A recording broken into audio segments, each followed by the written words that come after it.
Herm Schrader on the Dirty Mo Media platform from the middle of America in St. Louis, Missouri starts right now. I sure do like that T-shirt you're wearing, Kenny Schrader. National Speed Sport News. Man, I remember that was the only way you could find out who won, last week, So, I mean, I remember reading that since I could read. So, Charlie, I love it. You're a young man, Charlie Marlowe. That T-shirt that Kenny Schrader is wearing, my mom and dad, I don't know what day, Kenny, was it Tuesdays, Wednesdays? I don't think we usually used to get it till Friday.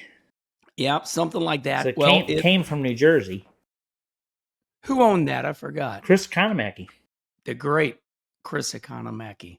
Yeah, and then Ralph Shahane and whoever own it now. So mom and dad would say, run down and get the speed sport. I mean, I could be in my underwear. Run down the hill, grab the speed sport out of the mailbox, run back up and see where Kenny Schrader finished in the sportsman division at Lake Hill. You were there. You were there. Yeah, but wasn't it called sportsman at that time, Kenny? It's sportsman. Yeah, when we first started. Yeah, it was. And all the drivers. It was a hobby car. You can call it what you want. It was a hobby car. It was awesome. Hey, you know what I saw the other day? I saw Easy Ed. No way! Yes, he was lettering a truck over at Eddie Petrov's, Petrov Towing. Looked good. Eddie told me, he said, he's been lettering my stuff since like 1974. I said, well, he lettered my first one in 1971. But Ed looked good. Okay, now here's a great story. Nobody smokes as much dope as Easy Ed. So I'm telling you, it is true. Even though we condemn it, it is true that must be a great medicine. Because look at him. Oh, yeah. Yeah, he looked good. Was he still using the wooden stick? Oh, yeah. Yeah. But he was pinstriping. He hadn't started lettering yet. He was pinstriping. And just by hand, what a talent. I mean, that's one of those arts that's, sign painting, because of all the vinyl and everything now. It's, I'm not going to say it's going to go away completely, but it's going to be harder and harder to find a good sign painter. Mom would literally let me take a day off school to watch him. I would beg her. Yeah, that was a big deal. When Easy came to the shop, it was a big deal. Easy Ed. What's his last name? Do we know? Ed. His first name's Easy. Yeah. Yeah. Oh my God, man! Seeing that T-shirt brings back great memories. And then you add Easy Ed on it, who painted all the race cars back in the 70s. I'm so happy. This made my day. Easy Ed is still alive. Yeah. And he was lettering. So what makes me happy was it was Labor Day, and that's one of my favorite weekends for racing of the year. And man, we had them all over. So you went to DuQuoin. You and I discussed this. We feel like the 2-mile tracks that we know now, since Indiana Fairgrounds is gone, is DuQuoin and Springfield. Tell us about your weekend. Well, I was very fortunate that Hans Lean let me drive his Silver Crown car. And I was a teammate with Shane Cochran. We had to qualify last because we had to push off. We didn't use a starter. And Shane had a problem. Anyway, we switched cars for the feature. So we started. Oh my gosh. Shane's car had a water problem. It was spitting out water. My car was good. We had my car had a better chance of finishing the race. Shane had a better chance of running faster than me because that's his deal, is the Silver Crown cars, and we hadn't done it in so long. So we started like 27th, 28th, 26th, 27th, something like that. We were up to 19th like at 30 laps, and we had pull in because we spit out water, and temperature gauge started acting up. And Shane was up to 6th and still coming, and he had a fuel problem. So we didn't get to finish. We won it, but then we were fortunate enough to go there on the mile with the modified, and Treb Jacoby, you know, which we all love Treb, love racing with him. Good people. And he won his heat. He had quick time. We were second. We were in different heats. We both won our heats, started up front row together. And he led for half of it and played a lap car wrong, and we wound up winning. So, you know, and Treb's listening right now. So, Treb, I'm walking on eggshells when I say this, but I mean this is full love. Treb is a little Kenny Wallace. He's jacked up on Mountain Dew.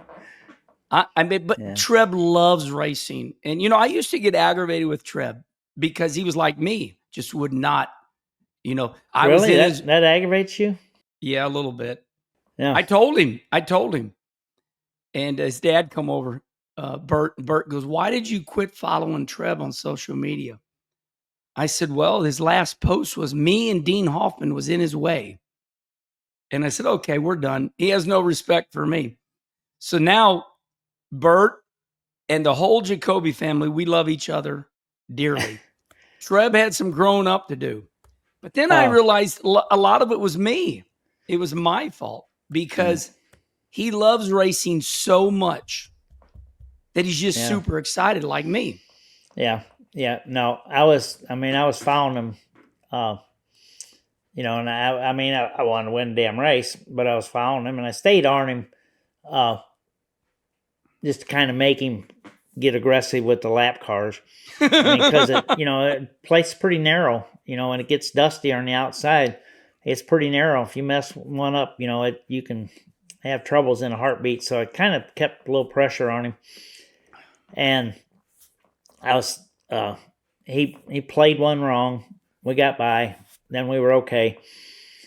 And I felt, it was great to win the race. Felt bad for Treb, you know. It's one of the few times you win the race, but you feel bad for second place. Not bad enough that I want him to win, but you know, he'll win a lot more there. You know, this is now. Listen, I'm not going deep, but I'm saying what you know, and you're going to play it like you don't know what I'm talking about. It's the same thing with Brother Rusty. Herman, you stay the third brother, and I'll be the alpha male. Yeah. So for me, it's like Kenny Schrader's like, okay, look, I'll keep winning the miles. You keep running second, and we're all good. No, whoever gets there first, wins the mile. You know, wins any race. It doesn't make any difference. You just got to be the first one to get there. Yeah. Well, listen. One thing I know, growing up as a kid, is how important the nostalgic. I saw your wife on her golf cart. The whole gang's over there. Your brother-in-law, Pat Walsh, is married to your sister Sherry. They put up great pictures, and I know, you know, I think one of these days I'll make it back over there. But I do want to say this, and I mean this with utmost respect. People say to me, "Why don't you go to the mile, Kenny?" And look, I've already ran the Springfield Mile. I've already ran Indiana Fairgrounds. I stay my lane. And I know for me to go to the mile, I'd have to come over there with a notepad, and I'd have to sit down with Joey and you. And I'm like, okay, what all do I got to do to this car? You know? Hey, a couple years ago, was 7 or 8 years ago. We won the mile and tested the car the night before at Macon. Yeah. We tested it at Macon. Went to the Walmart lot, spent the night in Walmart in Carbondale or someplace, and made a few changes and went to the mile. It's not that big a change. Really? Yeah. Well, what would my mother say? Color me wrong. Okay, so DuQuoin was awesome.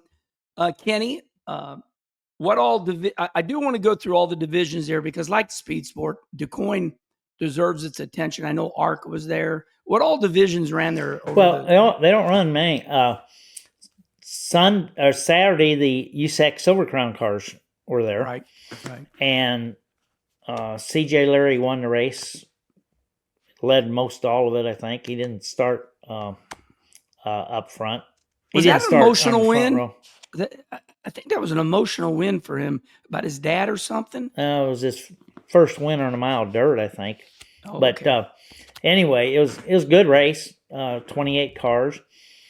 They qualified and heat raced the modifieds that day, and then Sunday was a ARCA race, which had a really good ARCA race. They had 20 cars, but had 3 or 4 different leaders.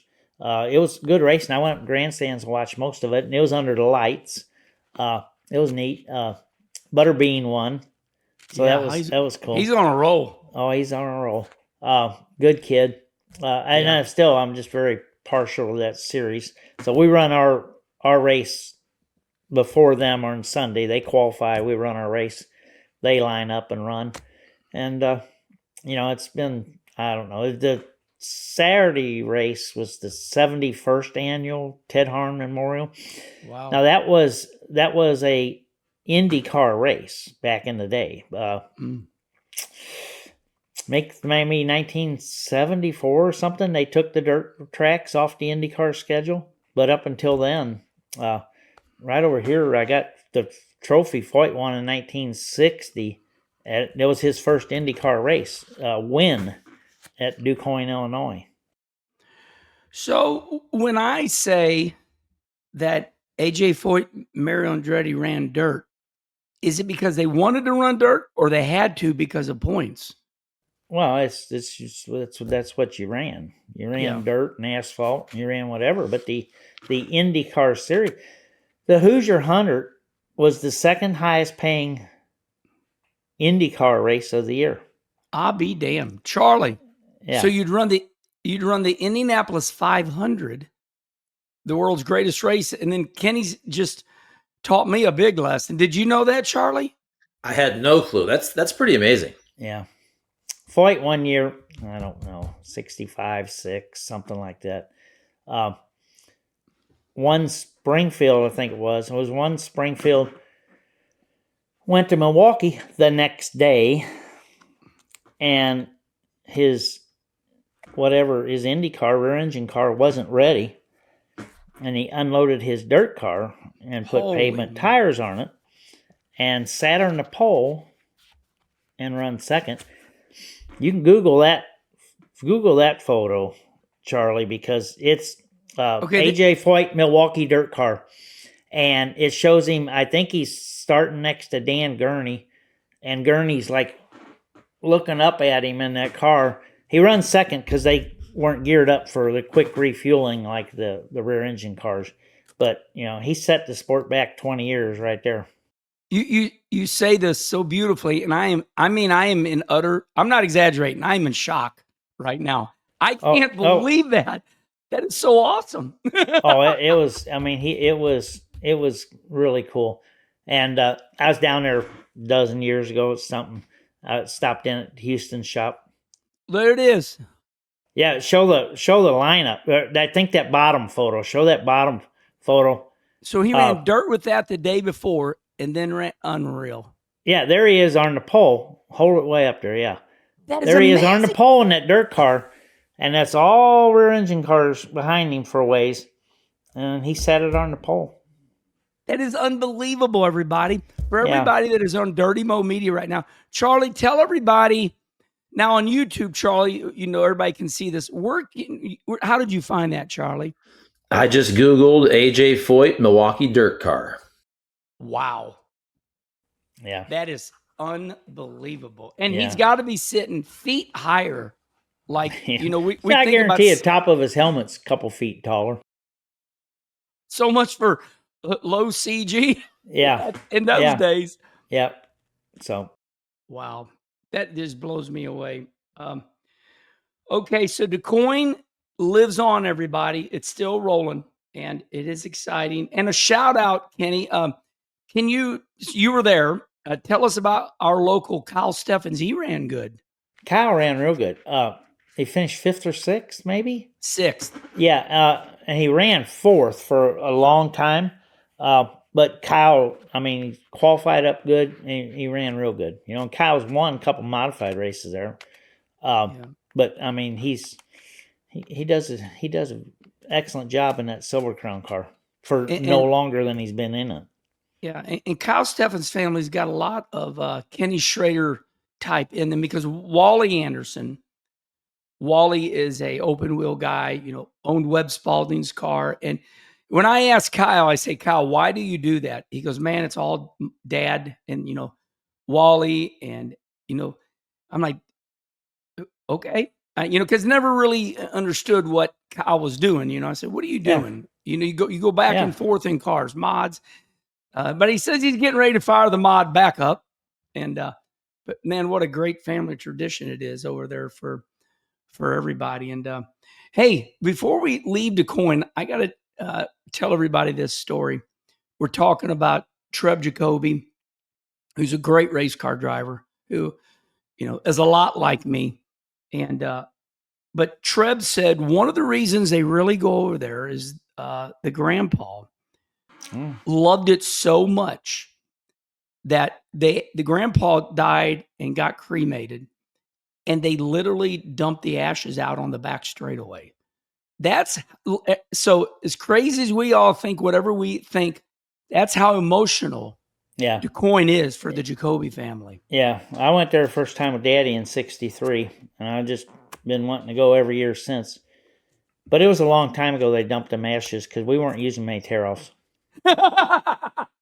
You were dreaming that one up. Yeah.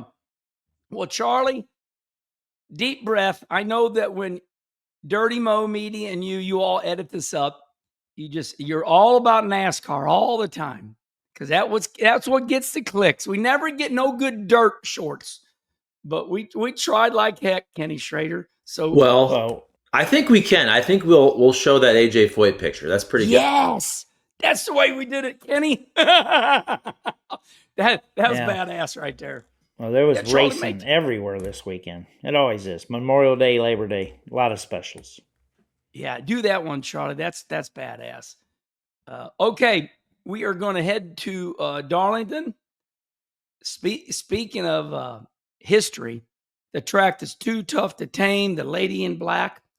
Before we even get to it, we know that Chase Briscoe won it, but Kenny, Charlie Marlowe said something to me before we got going. I'm just going to say this and you respond. Chase Briscoe, 2016 ARCA champion. Chase Briscoe, 11 Xfinity wins. Chase Briscoe, 4-time Cup winner. My God, I had no idea where. I mean, I don't know if it's modern era. There's just so much going on. Chase Briscoe has arrived like he's here. Yeah, 6 poles this year, I believe, already. Chase Briscoe it's very refreshing because he came without a checkbook. Big. Indiana sprint car boy. Brownstown, Indiana.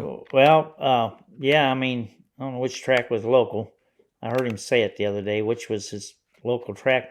Started when he was 13, I think, 13 or 14. Went down there at Cunningham's when he wound up winning the ARCA championship, but he was working in the shop and doing everything he could and wound up getting a chance, and here he is. There's no telling how many years he can do this if he wants to do this.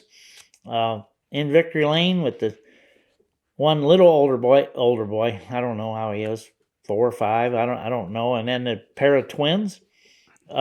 So he's looking good. Got a heck of a future. Second year in a row he's won Southern 500. Southern 500 is a bucket list win, and here he is 2 years in a row. And to add on what Kenny just said, Chase Briscoe wins Darlington, complete domination, leads 309 laps, the most since 1971, Bobby Allison. Now, that's per NASCAR. What are you thinking? I did not know that. Oh, I thought I said something wrong. No, that he had led that. That's not a race that since 1900 whatever, has been dominated like that. You know, I don't think it's a secret, everybody. Kenny Schrader and myself, we race during the weekends. yeah. I we did get not, on social media to see what happened. Yeah. So Kenny, that that's is huge. shocking, huh? Oh, that's huge. That's huge. Dominate any race, but Darlington, especially, and everything's got to go right because to win, I mean, to dominate that many laps, you get a bad pit stop out there, and you come out in 10th or 12th, which I don't even know if it happened. Probably not if he led that many laps, but it's just not an easy place to pass cars, and you lose so much track position trying to pass somebody that you get behind. But that is huge. And when you go back, you did something that hadn't been done since '71. Yeah, Bobby Allison, that's pretty big. Since we're started to show up with DuQuoin, I was scrolling social media. NBC had a really good article. I don't have no idea why they got to this conversation, but we all know that, like you, like a lot of the great NASCAR drivers, they all want to pay it back to what got them where they're at, and that's dirt racing. But Chase Briscoe said, "I'm done with sprint cars. My very best friend got paralyzed. I love sprint cars. I want to support them." He said he was done earlier in the year, I believe it was, or last fall even. Yeah. Oh, Well, we love dirt racing, and we understand the theory that you get killed walking across the street. But Kenny Schrader, I want to say this: Kenny Schrader, the man you're looking at right now, he taught me something that a lot of you don't know, and Kenny, you probably don't know it. But we limit our liability, and so I'm not going to condemn Chase Briscoe, and here's why: because we watched Alex Bowman flip really bad and put himself out of a sprint car a couple of years ago. If it's in his head, if it's in Chase's head, don't do it. Go ahead. Chase quitting, having three young children, and running fast and driving for Joe Gibbs Racing and winning cup races and quitting driving his sprint car. That really aggravates me, because that shows me what a dumbass I always was, because I think he's did the right thing. You did it. Well, yeah, but I didn't quit. I think he did the right thing. He's friggin' that much smarter than us. Yeah, but I want to give you credit because you did teach me to kind of stay my lane, through all my years around you. And whether you think you taught me that or not, Let's talk about the race. Yeah. Let's we're talking about Chase Briscoe. We're supposed to talk about. Yeah, but Chase Briscoe, this is good stuff. So that's big. Okay, Charlie, you said tell us his stats, Chase Briscoe. Okay, career stats, like you said, won the ARCA championship in 2016. That was. He's got 2 truck wins. He was 6th in the truck series in 2017. That's 2 wins in just 29 races. He has 11 wins in Xfinity in just 87 races. He was 4th place in 2020. And then 4 cup wins, 43 top 10s, 8 poles career. As Schrader said, 6 of them are this year. And I feel like, just thinking of Chase Briscoe, I felt like he'd been in the Cup Series longer than he has been. I mean, his first race was 2021. He kind of looks old. He looks old, but he's only 30. And I say he looks old only because he's talked about this. He's got the Joey Logano issue before Joey Logano got his hair transplant. So Chase Briscoe has had fun with that. He's one of those guys that balded a little early. Well, it shows he can sit on a lot of poles at 8, and he can lead a lot of laps at the toughest racetrack. So, hey, there's such thing as late bloomers. 30 years old, man. Oh, man. Okay, Kenny. Late bloomer. Well, most of these guys here lately have been winning at 16 and 20 years old. Yeah. I mean, he's getting it done. I mean, that's pretty cool. And here we are. We got 2 more races before the first cutoff, and he can start worrying about the last race of the year. He can start worrying about championship. Yeah, we're going to go to St. Louis this weekend. Shout out to Worldwide Technology Raceway. So this Sunday, we are very lucky here in St. Louis. Dirty Mo Media from the middle of America. St. Louis, Missouri. The NASCAR Cup Series and the Xfinity Series comes right here to St. Louis. And it's always been a really good race, and NASCAR rewarded Curtis Francois, the owner, and Chris Blair, the general manager. So, and then after St. Louis, like Kenny's saying, we go to Bristol. So that's 3 races right there. Okay, so Kenny, you said let's talk about this race. Let's do that. Well, you have to, because I didn't get to see it. I thought to myself, I've listened to this show before. I'm like, why do I talk so much? It's because Kenny don't know nothing. Because you like to talk. I tell everybody that I was told that I only have to talk when you say something wrong or stupid, and I wind up talking a lot more than I thought I was going to have to. Yeah. I'm just kidding you. I know. It's all good. It's all good. It's all good. Now I'm going to be the one to kind of cliche this. Everybody knows when I say your family, that means Mr. H. We all know how close you are to Mr. Rick. So something happened over the weekend, this very first. I mean, articles coming out galore. For the first time in a long time, they all struggled. Every one of the cars. Now, I wrote this down here because I wanted to be ready for you. Chad Knaus, who runs Hendrick now, kind of like the competition director. Just for a minute there, that just kind of happened. At one point, Chad Knaus was, the 7-time Jimmy Johnson crew chief, and all of a sudden he's now runs the show over there as far as competition goes. So if everybody wants to know really what Chad does, Chad runs it all over there as far as race cars. Chad Knaus said all 4 cars had no speed because all 4 cars pushed, meaning they would not turn into the corner. When the drivers went to turn left, the cars would not turn left the way they wanted them to. Now, a little bit more here, Kenny. Rudy Fugel, who's the crew chief for William Byron, said they were embarrassed this week.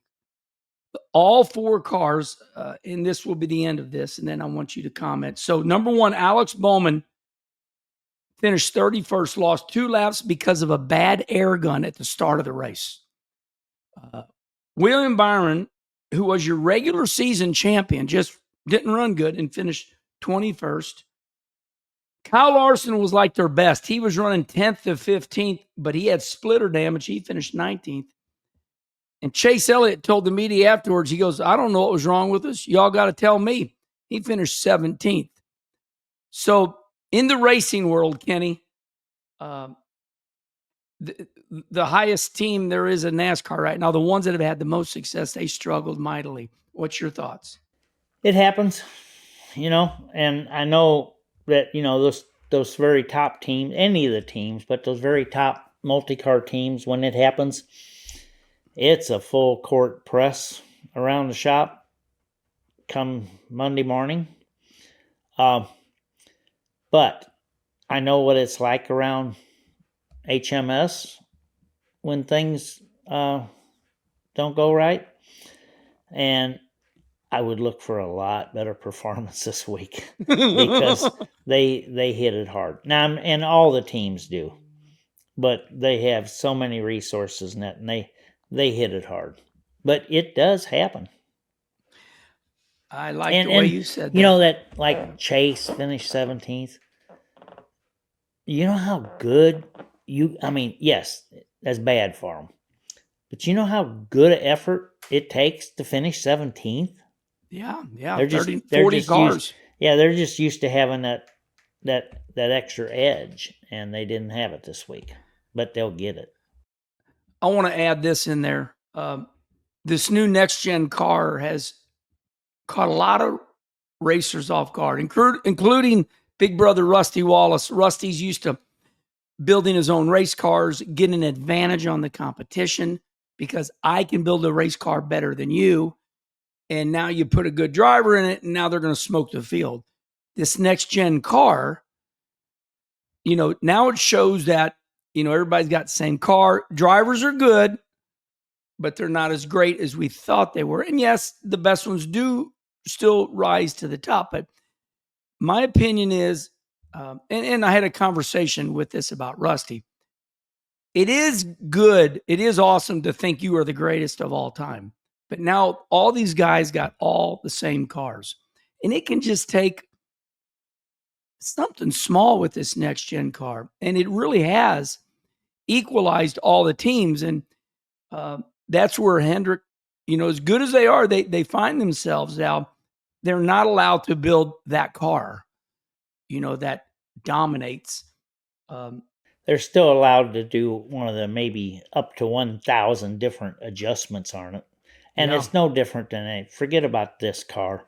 In the open wheel cars, it's, for a long time, like the open wheel stuff, non-wing, everyone had beast cars for the longest time. But you still get people that win and win and win because they got a better combination, driver and crew chief. So it's still, forget about what everybody's racing. If they're racing wheelbarrows, the better combinations, the better teams are going to get it done, make theirs faster. Charlie, you want to finish this off, and we'll go to Connor Zilisch and Tony Stewart. Hang on, everybody. We've got 15 minutes left. You want to give us top 5 or top 10 on the Southern 500?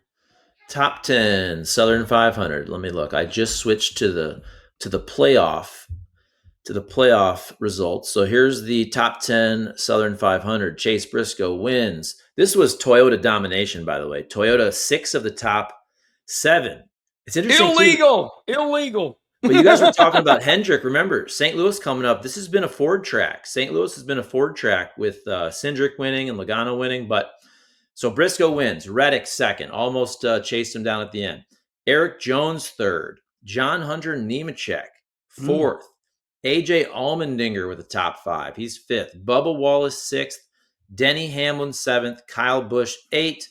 Our guy, Carson Hocevar 9th. And Chris Buescher was 10th. Kenny, did you hear that top 5? Yeah. It was a little different. When I saw the top 5 after the race, I'm like, and I didn't see the race. I'm like, ooh, I wonder what happened. Fuel mileage, pit stops, whatever. Just didn't know because it was just a little different. Not that any one of them isn't capable of running up there, but we had 2 or 3 that were up there all together, and so it's just how tough it is. And we'll end like this. Kenny, you said last week, made me laugh. You said not every finish can be a barn burner. Well, they were coming to the checkered flag, and Tyler Reddick dove into turn 3 and took his right front right up to Chase Briscoe's door, and had the crowd on their feet. It was another Southern 500 banger. Well, I saw a picture of them coming to get the green flag, and the crowd looked like a crowd too. Yeah. It was a great. It's been a great month. We talked about this last week. It's been a great month for NASCAR as far as competition and the racing. Maybe not in the courtroom, but it's been a great month for NASCAR. And courtroom isn't going to be great for anybody. Yeah, good point. Can I interject? Yes. It'll be great. It'll be great for content creators in December. Yeah. Oh, Kenny, listen. Yeah. I'm just saying. I'm just gonna say this, Kenny. I know you got to know, but it's getting juicy now in the courtroom because emails and texts are now being made public, and it's getting ugly as all get out. Yep. I'm not saying anything. We'll just leave. It's like we don't know what's going on, but boy, when it becomes TMZ and the National Enquirer, everybody's tuning in now. And yeah, oh my gosh! Can I just say real quick? Please. Thursday, I'm driving up here Thursday. Huge traffic jam, and so as there's a traffic jam, and I'm literally not even going 1 mile an hour, I start to look at Twitter X. And my mind was just blown at the stuff that was coming out of that Thursday hearing. It was just insane. Well, when the man that runs one of the race teams says the only way for this to end is Jim France die, that rocked the racing world. And it's like, he said what? Because we all know how nice Jim France is. So yeah, Well, there's, we still got another France in there, or another Kennedy, which is half France. So I mean, hey, I'm a NASCAR guy. Yeah, me too. I'm pulling for him. Charlie likes for me to push the envelope on this stuff because it's what gets the clicks, as everybody would say. Wallace, you really What's a click? You say it means business. Well, so look, I'll just say it right here. I don't care. When we got this YouTube show, and if you like, I had one. I did one here lately. Charlie was the one that we got almost 300,000 views, which is insane. Something like that can make thousands of dollars. So your most recent, let's see, I'll find it. When you responded to the lawsuit on Friday morning, that one has 111,000 views, and that's just been about 4 or 5 days. And then you had one a couple weeks ago where you said NASCAR was in trouble. That was when everybody was ripping on the car. That was when Dale Jr. came out. That's when Kevin Harvick said the car sucks. That one got over 200,000. I'm trying to find it for you. So because I don't care, I'm kind of like Kyle Petty. Those videos, just that one video with over 200,000 views, that's like $1,000. Over 1,000. And then me and Charlie pay ourselves every quarter. We could probably buy us a pretty good dirt car motor. 240,000 for that one. Yeah. So that's why we push the envelope. Kenny, people don't push on real news anymore. You could say Bigfoot is living with Dale Jr. and my God, they'll load it up because that's society nowadays. Can I just say though, I don't think we're not doing TMZ though. You're just reacting to the fact that there's crazy news coming out of NASCAR in this courtroom. It's not like we're fabricating it. We're just reacting. Hey, I got something to throw in here. You're talking about Chad Knaus. Mm-hmm. Watch that NASCAR to Le Mans documentary. Oh, Garage 56? Yeah. Yeah. I think it's called NASCAR to Le Mans. Yeah. Or something. It's about that whole program. I don't know where in hell we watched it. Since we've lived in this place, we got a smart TV and no satellite, and I know how to get Seinfeld, 2.5 Men, and Big Bang Theory. And anything else I want to watch, Ann's got to get it on there. But Charlie, you see how Schrader's brilliant. We watched that NASCAR to Le Mans the other day, and that was fantastic. The amount of effort that was put into that program was amazing. It was really good. I agree, and I do want to watch that because I know, speaking of Jim France, he was the catalyst behind that. He wanted to go over there. Go back. Explain.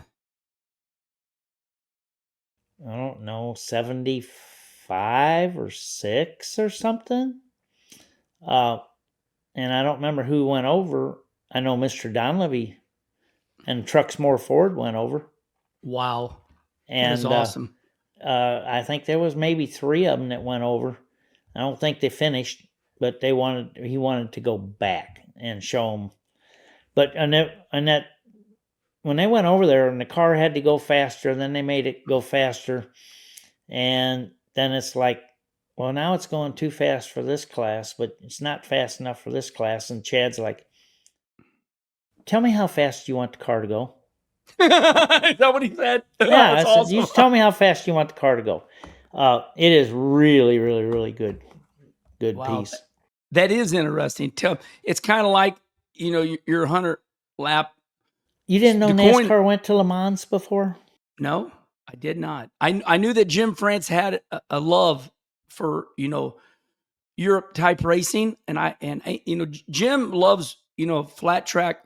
Our partner, Bob Sargent and Jim France have become, as you know, good friends. Yeah. And that's where I've been learning about Jim. Flat track motorcycle racing. 75 or 6. That's awesome. Yeah. Okay, switching subjects, everybody. This is tongue in cheek. Connor Zilisch has not been compromised with his broken collarbone. He completely dominates, phenomenal belief, and just wins every stage.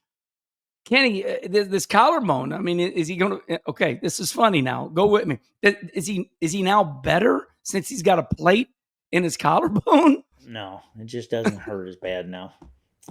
It's just a collarbone. It's no big deal. It's For sure. When it's broke, it's aggravating and it hurts, and yeah, it's hard to do stuff. But pin it, put it back in place. You're good to go. So one of the biggest clicks we got was at the end of the race, Kenny, at Portland.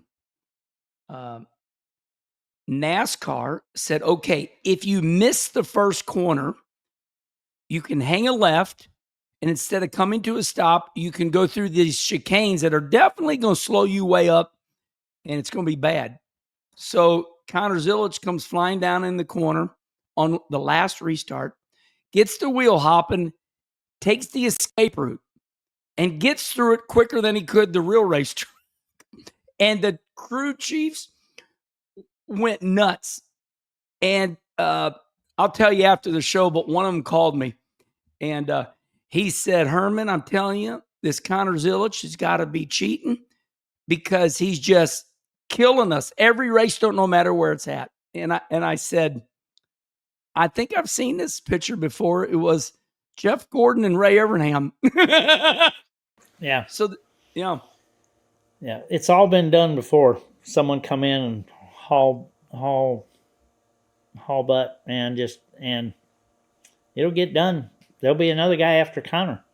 But, I mean, if Connor can continue his Cup career like he's been in the Busch car, wow, that's screwed up. No, I love it. The Xfinity car, which next year is not even that. There's no telling. O'Reilly. Yeah. Auto Parts. So, I mean, it's been done before. Jeff Gordon and Ray Evernham. And, to really be cheating, you got to get caught. It's a lot easier, I believe, to get caught now than it used to be. Yeah. You straighten me out, Charlie. Connor Zilisch has won the last 8 Xfinity races, except the one he had to miss because of a broken collarbone. Is that how much he's dominated? I thought it was 6 of 7. Let me find it for you. Xfinity. Either numbers. It's a big deal. He's won last 6 of 7. No, last 7 of 8. I don't know the last time this has been done, but there's no doubt in my mind. Okay, let me find it for you. Here you go. We start the run. Now, he did win Pocono. That was back June 21st. But if you're starting this run, he won Sonoma. He won Dover. He won Indy. Then Sam Mayer won. Then Connor won Watkins Glen, Daytona, and Portland. So that is 6 of the last 7. And the race that he missed, his car still won with Parker Kligerman. Yeah. So it could be 7. That car has won 7 of the last 8 races. Well, no, that counts. That counts as a Connor win. Okay. Yeah. He which I don't think race. is fair, but it counts as a Connor win. That's why he started the race.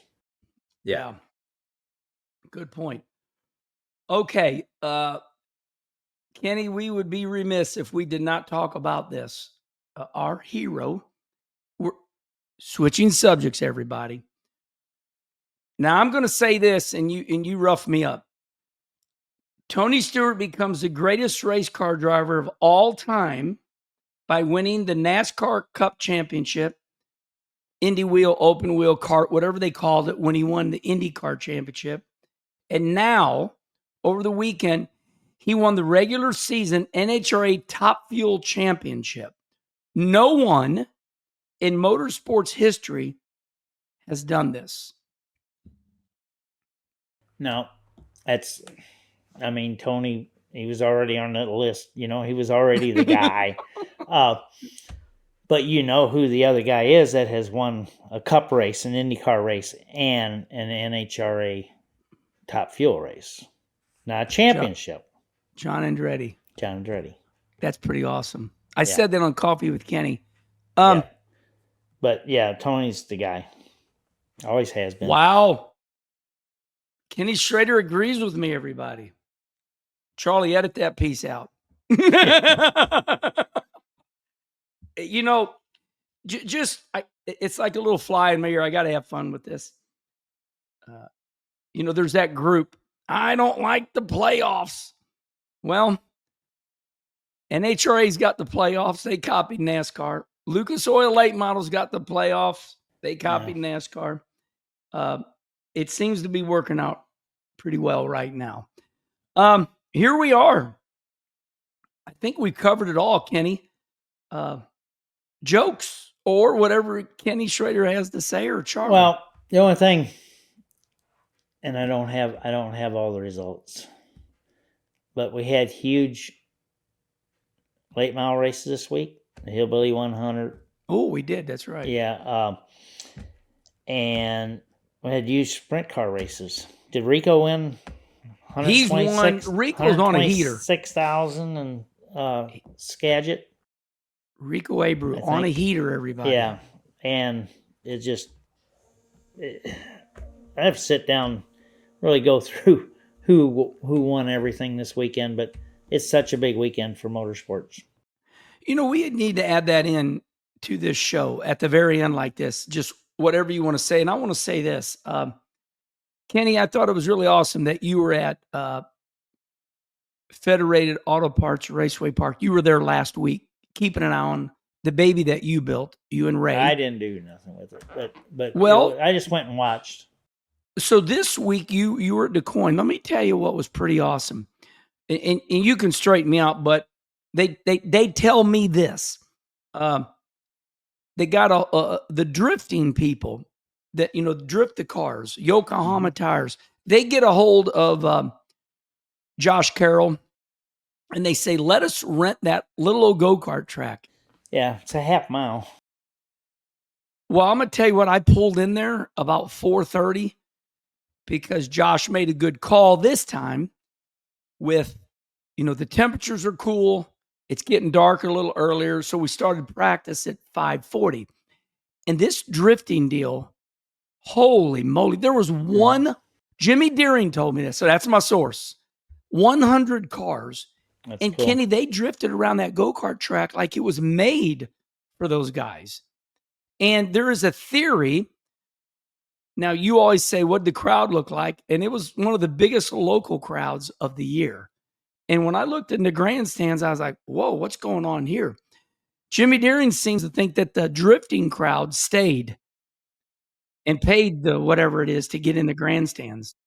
Motorsports is motorsports. I mean, I like to go watch the motorcycles. I'd like to watch some guys drift. I mean, it just doesn't make any difference. You know, watch them guys, those buggies, not buggies, but the off-road trucks down at Lucas Oil on their, you know, road course. Yeah, motorsports is motorsports. I would have never dreamed that little go-kart track, man, I pulled in there, and I mean, that place had atmosphere at 4:00 in the day. Those young kids loved it. Well, you don't have to have a real wide place because they're not friggin' racing. They're drifting. Boy, they're putting on I don't a show. Understand it. I know they do it, and they do it good. I'm not sure I understand it yet, but. And I don't understand it either. I think it's just art and who comes close to hitting the bottle. They put a bottle on the wall. And if you can just clip the bottle, but not the wall. It doesn't have a wall. But, well, you know what's funny? Right there, you know, when you all put that go-kart track in, you got this serious drain, you know, like 1 foot drain. Well, they put 3 concrete blocks so those guys don't go off into the drain. Don't hit the drain. Hit the concrete instead. Yeah. Yeah. Well, anyway, that was my extra. That's neat. Really good for the racetrack. Charlie? Joke time. Here we go. Always tell people first about the merch line. I've seen some shirts out there. People wearing the Herm Schrader shirts. Shop.dirtymomedia.com to check out all of the stuff. All right, here we go. Got 4 of them. What do cows read the most? What do cows read the most? Catalogs. Catalogs. That's good. This is kind of a visual one. What did the 0 say to the 8? What did the number 0 say to the number 8? You have to think about the way the numbers look. Where's your other half? Nice belt. Hey, that is true. It's visual. Okay. Why did the ranch blush? Why did the ranch as in ranch dressing? Why did the ranch blush? Because he saw the salad dressing. All right. This one is a little risque. I'll tell you what. I find these ones, and I want to put them in, but I feel like they're just a little over the line. Good. I feel like this one is just towing the line. Okay, so the wife says to the husband, I can't believe you went to a prostitute to have sex. The husband says, what did you expect? We haven't done anything for months. The wife says, well, you could have told me you were willing to pay. Pretty good. Pretty good. That's one way to make. You know, I need to tell my wife that. I'm like, you want to go to Casino Friday? How much is it going to cost me? I'll pay her $1,000, you know. Okay. I heard this. I was scrolling social media yesterday. I'm like Kenny Schrader right now. I got one. I just thought it was, as they say, cute. What, you know, jokes have changed nowadays. They're so far-fetched. Okay. What do you call a laughing motorcycle? A laughing motorcycle. A Yamaha. All right, I'm gonna start looking for jokes too. Okay. Anything else, Kenny? No, Charlie? I'm good. I'm good. All right, everybody. Remember, you can watch this on watch it on the Kenny Wallace YouTube show and see Kenny Schrader's Speed Sport shirt, or you can listen to us on your way to the races on the Dirty Mo Media podcast right there, Herm and Schrader. Until the next Herm and Schrader show, we'll see you next time. Bye. See ya.